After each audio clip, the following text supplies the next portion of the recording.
An interview with Margreet van Walsem, June 1973. My first real involvement with art came when I tried to teach Indian preschoolers at the San in Fort Capel, and found that I was being taught.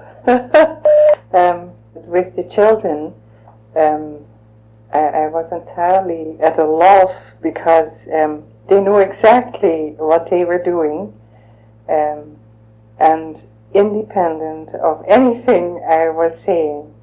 So they took the materials that I gave them and did with them independently whatever they could do with them.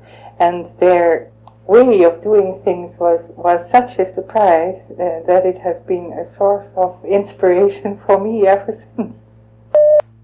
I tried to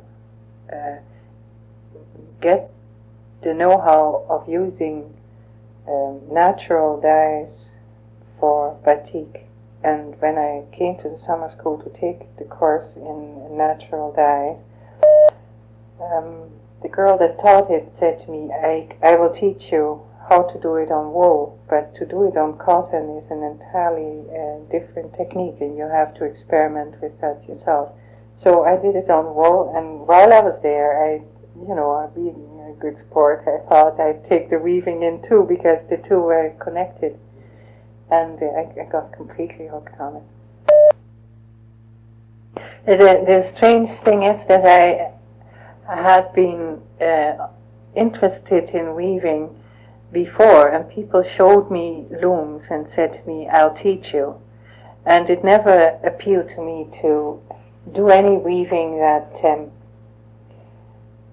was mechanically done.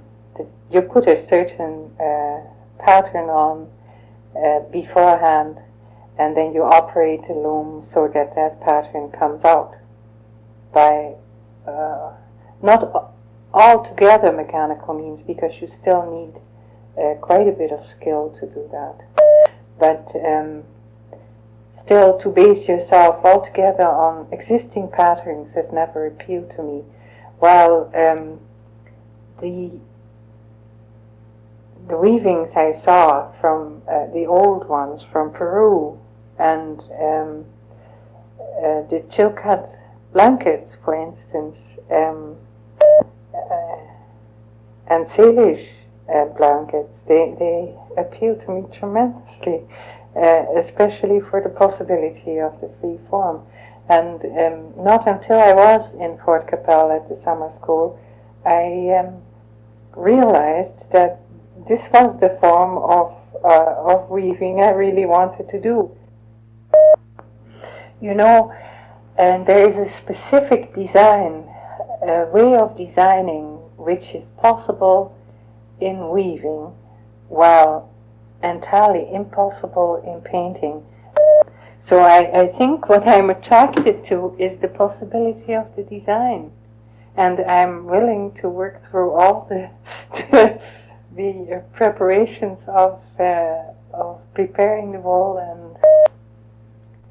and do all these things like carding and spinning, which are in itself, to me, operations that are fascinating in themselves. So I couldn't say that they are only serving the final purpose, because there is a rhythm, a basic rhythm to carding, spinning, and weaving, which is very important to me. It's important that you develop and find your own weaving, your own rhythm, because you cannot be in a hurry. The final product depends on the rhythm you have found in spinning, for instance, because the twist and the tightness or the thinness or the thickness, it all depends on the way you have acted and have found yourself in harmony with the action you were doing. And I find that rhythm is almost basic to life. It's something I couldn't do. I couldn't imagine myself anymore being without. To the extent, I think that it even sustains the periods in which I'm not spinning or not carding or not weaving. It seems as if it provides a foundation to an existence which I have finally found in harmony with. It's a very good feeling, yes. I do not know if there are any specific Saskatchewan influences apart from the fact that a person is not bound here in art to specific traditions that have a grip on you, that are telling you that this is the way to do it and there is no other possibility, like, you know, the background in which I grew up did so strongly. I think in that way Ontario wouldn't have done a thing for me, because tradition there is very strong too. I have gone back, like the Indians, to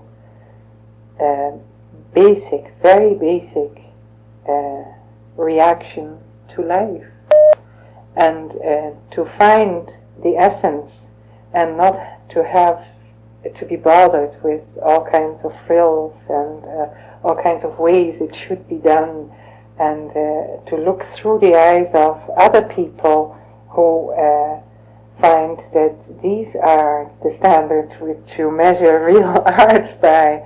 I have found it a relief to let that all go and to try and find basic forms which really interest me, and of which I can say that because of some fortunate happening or some fortunate work of inspiration, I was able to work these basic feelings and find this balance with design and content.